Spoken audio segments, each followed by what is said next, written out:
জানো ঈশ্বৰৰ প্ৰেম আপোনালোকৰ জীৱনত আছে আৰু সেই প্ৰেমৰ আনন্দ ল'বলৈ আপোনালোক ইয়াত উপস্থিত হৈছে। আহক আমি এই সময়ত ঈশ্বৰ আমাৰ জীৱনলৈ কি ৰূপে আহিছিলে আৰু কেনেদৰে আহিছিলে তাৰ এটা এক্টিভিটি আমাৰ গুৱাহাটী বাপ্তিষ্ট মণ্ডলীৰ পৰা উপস্থাপন কৰা হ'ব। আমি সকলোৱে উপভোগ কৰোঁ। হওক আপোনালোকে ধৈৰ্যৰে আজি আমাৰ মাজত এই সুন্দৰ সময়খিনি পাৰ কৰিছে আৰু সকলোৱে আনন্দ লভিছে। ইমান ভোক লাগিছে। মোৰ ভিক্ষা কৰা জুলুঙাটো আজি খালি।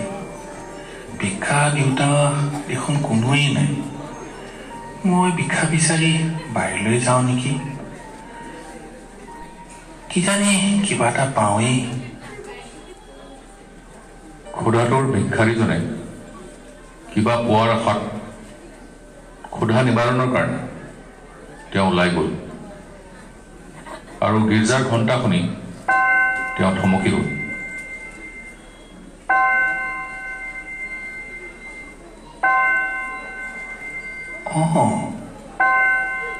এইটো দেখোন খ্ৰীষ্টিয়ানবিলাকৰ কি জাগৰ। যিচু ন, মই যিচুক চিনি পাওঁ। তেওঁতো ঈশ্বৰৰ পুত্ৰ। তাকে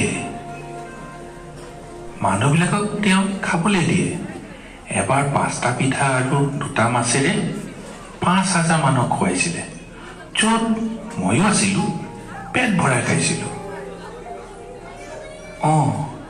এবাৰ তেওঁ 10জন কুষ্ঠ ৰোগীক সুস্থ কৰিছিল। সুস্থ হোৱাৰ পিছত মই কিন্তু তেওঁক ধন্যবাদ দিবলৈ নগ'লো। কি যে পাপী মই। এনে এজন ঈশ্বৰৰ পুত্ৰ কুৰ্চত দিয়ক বুলি মই চিঞৰিছিলোঁ। মই সঁচাকেই পাপী। মই এজন মহাপাপী। প্ৰভু, মোক ক্ষমা কৰি দিয়ক। মই পাপী। মই সঁচাকে মহাপাপী প্ৰভু।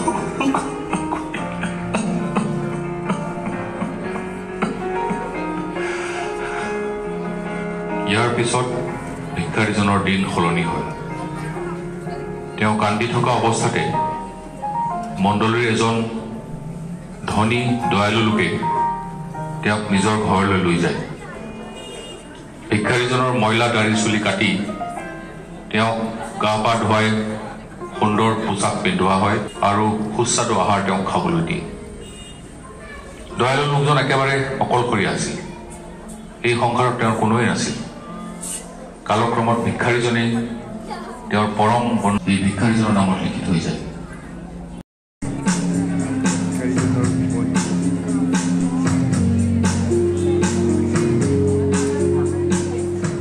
মোৰ এই 10টা কোঠালি যুক্ত প্ৰসাদত কি নাই? মোৰ সকলো আছে। এইটো মোৰ পাৰ্টি কৰা। এইটো মোৰ পাৰ্চনেল বাৰ। হেৰা, মই অলপ আহোঁ। শুনিছেনে? সোনকালে আহিবা। হেল্ল'। নাই, গীৰ্জা যাবলৈ মোৰ সময় নাই। মোৰ পাৰ্লাৰত এপইণ্টমেণ্ট লৈ থোৱা আছে। চৰি। আজি ৰাতি পাৰ্টিত আহিবা কিন্তু। See you then. বাই।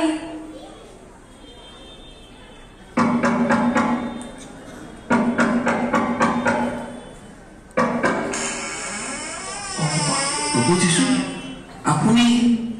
আপুনি মোৰ ঘৰত? মই তোমাৰ ঘৰত থাকিবলৈ আহিছো। আহক মোৰ ঘৰলৈ আহক। কোনো প্ৰব্লেম নাই। মোৰ এই 10টা ৰুমৰ প্ৰসাদত ঠাইৰ কমি নাই। এইফালে আহক। এইটো আজিৰ পৰা আপোনাৰ ৰুম। খানা আপোনাৰ ৰুমত চাৰ্ভ কৰা হ'ব। ইয়াত সকলো সুবিধা আছে। আপোনাৰ একো কষ্ট নহয়। ভাল বাৰু। কিছুদিনৰ অন্তত যিচু, আপুনি? মই যাবলৈ ওলাইছো। কিয়? কিবা অসুবিধা পাইছে নেকি?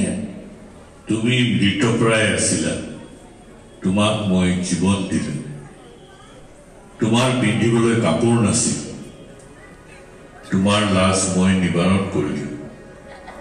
তোমাৰ থাকিবলৈ ঘৰ নাছিল তোমাক আশ্ৰয় মই দিলোঁ তুমি মোক কি দিছা মই আজি ইমান দিনে ইয়াত আছোঁ তুমি মোৰ লগত কথা পাতিবলৈ নাহিলা 10টা কোঠাৰ তুমি মোক এটা কোঠালিয়ে দিছা বাকী 9টাত তোমাৰ বন্ধু বান্ধৱীসকল আহে তুমি তেওঁলোকৰ লগত মোক পৰিচয় কৰি নিদিলা আনকি তোমাৰ সেই সকলো আনন্দৰ মাজতো তুমি মোক কেতিয়াও নিমন্ত্ৰণ নকৰিলা আচলতে যিছু মোৰ যে বন্ধুবিলাক ইয়ালৈ আহে তেওঁলোকৰ লগত আপুনি মেচ নকৰে তেওঁলোকে যিবোৰ কৰে আপুনি সেইবোৰ নকৰে তেওঁলোকে যিবোৰ পান কৰে আপুনি সেইবোৰ পান নকৰে তোমালোকে কৰা কুকৰ্মৰ পৰা ঘূৰাই মন পালন কৰা আৰু শুভবাৰ্তাত বিশ্বাস কৰা বাইবেল অধ্যয়ন কৰা তাতে জীৱনৰ মূল বিচাৰি পাবা থাকিবলৈ ঠাই নাই আকৌ আহিব আজি বৰদিন আজি খ্ৰীষ্টমাছ মোৰ বন্ধু বান্ধৱী সকলোৱে আহিব যোগাৰ পানীবিলাক হৈছে নে নাই সোনকালে কৰ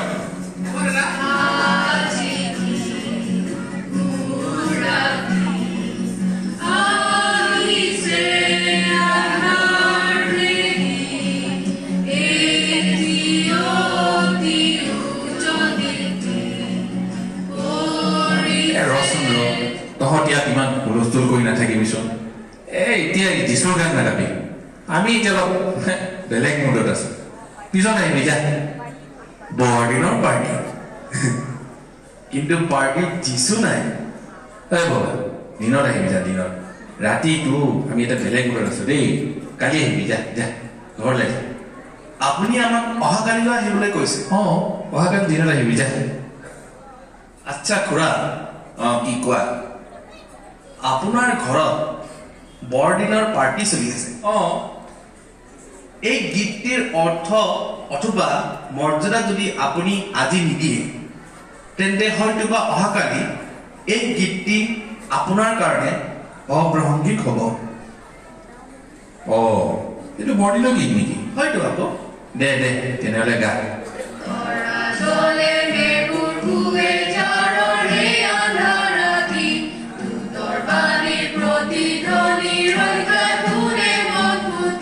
ৰচন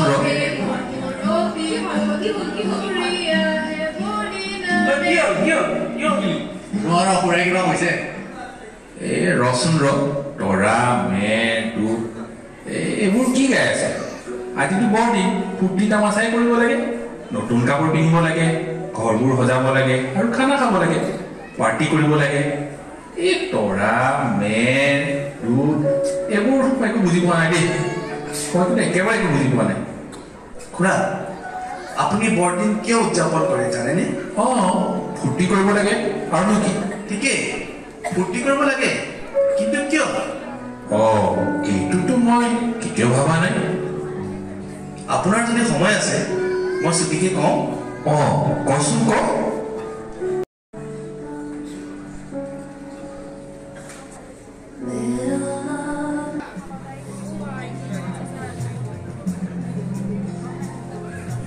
কোনো এক সময়ত ডায়ুলৰ বংশৰ জোচেফ নামে এজন লোকলৈ মৰিয়মক বাগদান কৰা হৈছিল গাব্ৰিয়েল নামেৰে এজন দূতে নাছাৰতৰ সেই মৰিয়মৰ ওচৰলৈ আহি ক'লে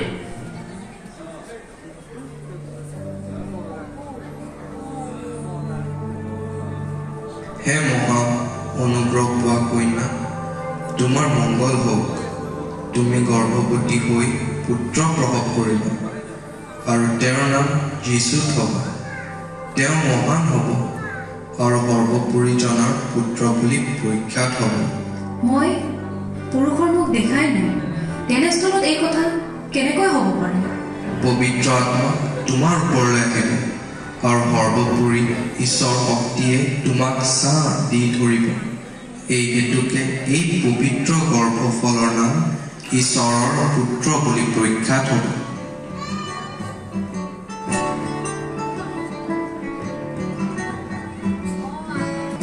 কালক্ৰমত বেথলেহেম নগৰৰ এটি গোহালি ঘৰত প্ৰভু যীশুৰ জন্ম হৈছিল আৰু তেওঁ কাপোৰেৰে মেৰিয়াই দানা পাত্ৰত খুৱাই থৈছিল। সেই ৰাতি স্বৰ্গৰ দূতে পথাৰৰ মেৰখীয়াসকলক সংবাদ দিছিল বোলে,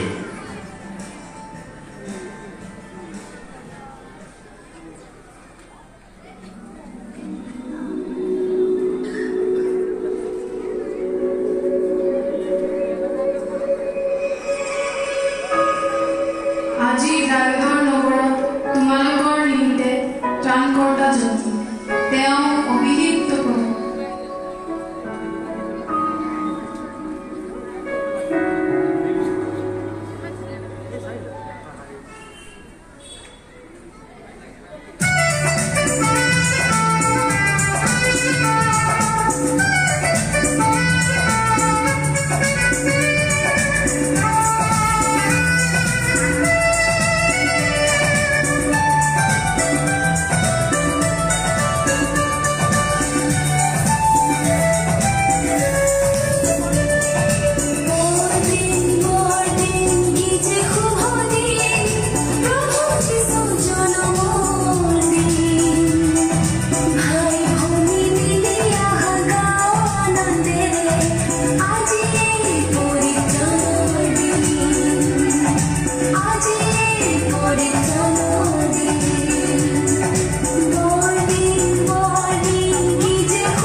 মেৰখীয়াসকলেও প্ৰভুক চাবলৈ গোহালি ঘৰত গোট খাইছে।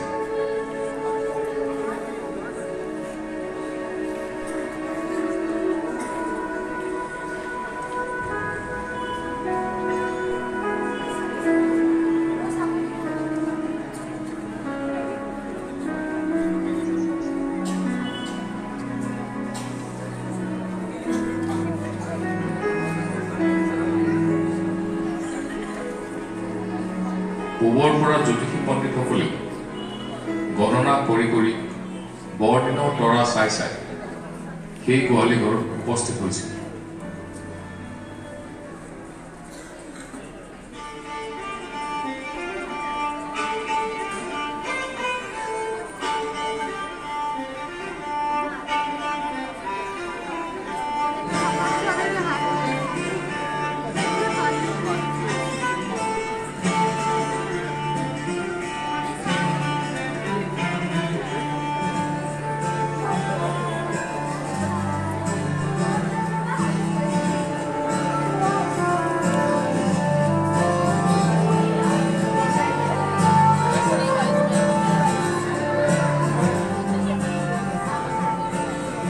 তেওঁলোকেও প্ৰভু যীশু দণ্ডৱতে প্ৰণাম কৰি সোণ সোণা আৰু কন্দৰক উপহাৰ হিচাপে দিছিল।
তাৰমানে এইবোৰ সকলো সঁচা।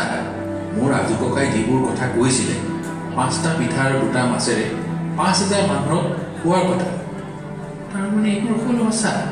কুচত দিয়া, পৰিত্ৰাণ পোৱা সকলো কথা তাৰমানে সঁচা। হয় হয়, এই সকলো কথা সঁচা। মই যে কি পাপী মানুহ প্ৰভু, পাৰিলে মোক ক্ষমা কৰি দিয়া প্ৰভু। তুমি মোৰ ঘৰলৈ আহিছিলা, কিন্তু মই তোমাক বুজিও নাপালো প্ৰভু। মই গোটেই জীৱনটো ফূৰ্তি তামাচা ধেমালি কৰোঁতেই গ'ল প্ৰভু। সেই প্ৰভু মোক ক্ষমা কৰি দিয়া প্ৰভু, ক্ষমা কৰি দিয়া। পাৰিলে মোক ক্ষমা কৰি দিয়া প্ৰভু, ক্ষমা কৰি দিয়া।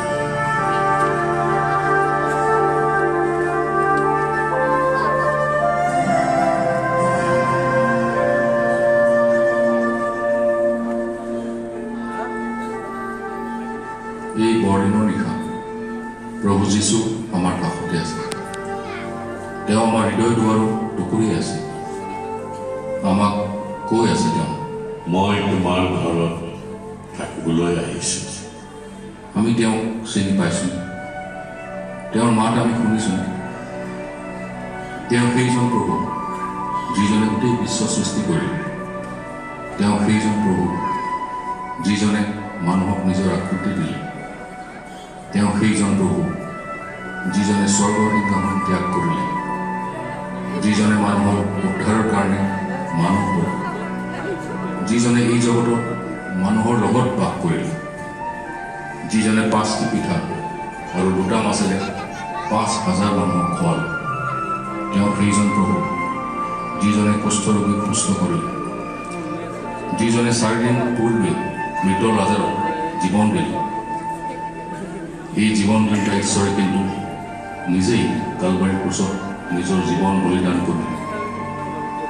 তেওঁ ক্ৰুচবিদ্ধ হ'ল আজিৰ পৰা 2000 বছৰ পূৰ্বে। তেওঁৰ দেহাৱসান হ'ল।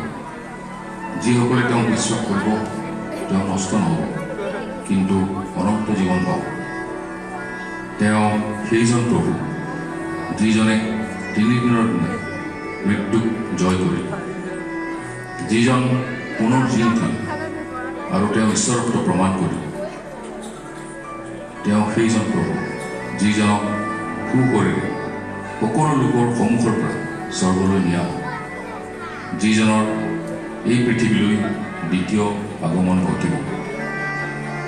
এইজন প্ৰভু যীশুৱে এই কালত তেওঁৰ স্বৰ্গৰ ৰাজকিৰীটি সিংহাসন এৰি এটা গোহালি ঘৰত জন্মগ্ৰহণ কৰিছিল, কেৱল আমাৰ বাবে। তেওঁ আমাৰ পূজ্য নহয়নে? তেওঁ আমাৰ আৰাধ্য নহয়নে? আহক আমি হৃদয়েৰে তেওঁৰ কাষ চাপি যাওঁ।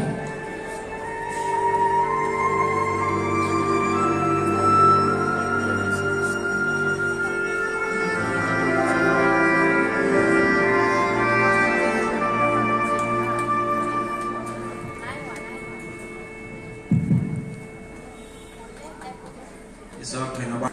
আৰু লগতে আপোনালোক সকলোকে ধন্যবাদ জ্ঞাপন কৰিছোঁ আপোনালোকে সুন্দৰৰূপে ঈশ্বৰৰ উপস্থিতি আমাৰ জীৱনত যে প্ৰয়োজন আছে এই নাটকৰ যোগেৰে আপোনালোকে দেখিলে আৰু বিশেষকৈ ধন্যবাদ দিছোঁ আমাৰ যুৱ চামক আমাৰ গুৱাহাটী বাপ্তিষ্ট মনৰে তেওঁলোকে সুন্দৰৰূপে আজি নেটিভিটি অন কৰি আমাক দেখুৱালে ইয়াৰ যোগেৰে ঈশ্বৰৰ গৌৰৱ হওক আহক আমি এয়া আমাৰ শেষ মুহূৰ্ত হয় আৰু ঈশ্বৰক আমি ধন্যবাদ দিওঁ আৰু আপোনালোককো ধন্যবাদ দিছোঁ আমি সকলোৱে থিয় হওঁ আৰু ইয়াৰ যোগে যেন ঈশ্বৰৰ গৌৰৱ হওক মই প্ৰাৰ্থনা কৰিম সকলোৱে আমি থিয় হওঁ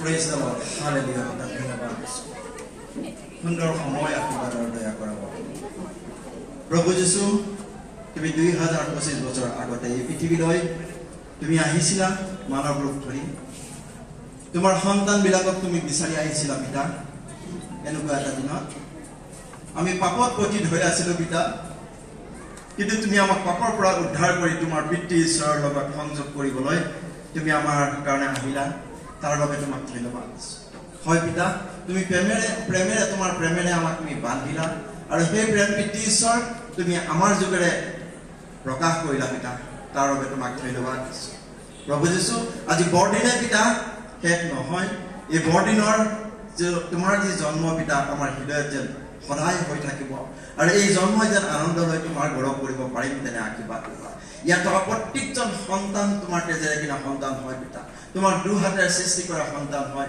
প্ৰত্যেকক তুমি আশীৰ্বাদ কৰিবা তোমাৰ দয়া অনুগ্ৰহত তুমি চলাবা পিতৃ ঈশ্বৰ তোমাৰ জন্মই যেন তোমাৰ যি পিতৃ ঈশ্বৰ আমাৰ কাৰণে আনন্দ আৰু তোমাৰ মৃত্যুই যেন আমাৰ যি পৰিত্ৰাণ সেই সহভাগী হ'বলৈ তুমি আশীৰ্বাদ কৰিবা প্ৰভু যীশু এই সুন্দৰ নিশাতত তুমি প্ৰত্যেকক আশীৰ্বাদ কৰি প্ৰত্যেকৰ জীৱনত তোমাৰ উপস্থিতিৰে পৰিপূৰ্ণ কৰিবা তেওঁলোকৰ পৰিয়ালবিলাক তেওঁলোকৰ সকলো কাৰ্যত তুমি আশীৰ্বাদ কৰিবা ধন্য গৌৰৱ প্ৰশংসা মান মৰ্যাদা তোমাৰ হওক পিতৃ ঈশ্বৰ ইয়াৰ পৰা সন্তানবিলাক নিজৰ নিজৰ গৃহলৈ উপস্থিত হ'বলৈ যাব পিতা নিজৰ নিজৰ গৃহলৈ উভতি যাব তেওঁলোকৰ লগত থাকি তেওঁলোকক তুমি চলাই লৈ যাবা যাত্ৰাত তুমি সংগী হৈ চলাই লৈ যাবা ধন্যবাদ পিতা এই সুন্দৰ সময় আশীৰ্বাদ আৰু দয়া কৰাৰ বাবে এই সকলো প্ৰাৰ্থনা ত্ৰাণকৰ্তা প্ৰভু যীশু খ্ৰীষ্টৰ নামত জনাই আছোঁ আমেন